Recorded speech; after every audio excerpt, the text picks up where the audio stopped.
Lord. యెహోషువ గ్రంథంలో మనం చూస్తే యెహోషువ అంటున్నాడు, ఇట్టి రీతిగా యెహోషువ యెహోవాకు ప్రార్థన చేశాను. ఏమని ప్రార్థన చేశాడంట? 10వ అధ్యాయం 12వ వచనంలో, సూర్యుడా నీవు గిబియోనులో నిలువుము, చంద్రుడా నీవు అయ్యాలోను లోయలో నిలువుము.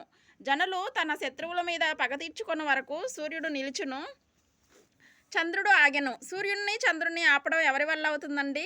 దేవుని వల్ల మాత్రమే అవుతుంది. అంటే అసలు మన చేతుల్లో లేనటువంటివి, మన వల్ల కానటువంటివి కొన్ని కార్యాలు అవ్వనయ్యి ఉంటాయి.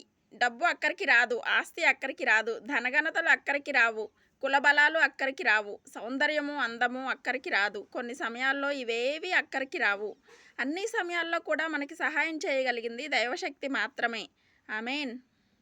దైవశక్తి మాత్రమే మనల్ని అందరినీ ఆదుకుంటుంది. ఆ దైవశక్తి మీద మనం ఆధారపడదాము.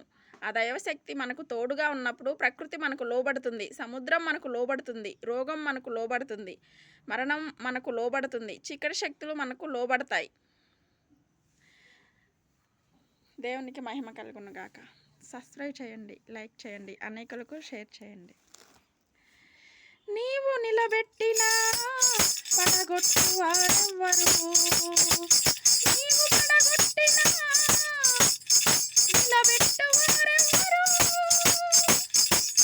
నీవు నిలబెట్టినా పడగొట్టు వారెవ్వరు, నీవు పడగొట్టినా నిలబెట్టు వారెవ్వరు.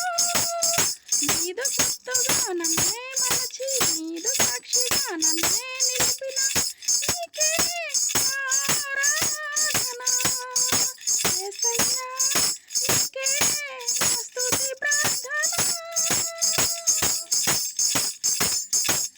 నీకే నా ఆరాధన యేసయ్యా, నీకే నా స్తుతి ప్రార్థన. పిలిచిన పలికే దేవుడవు, తలచిన కరుణను కాచెదవు, అడిగిన వారికి ఇచ్చెదవు.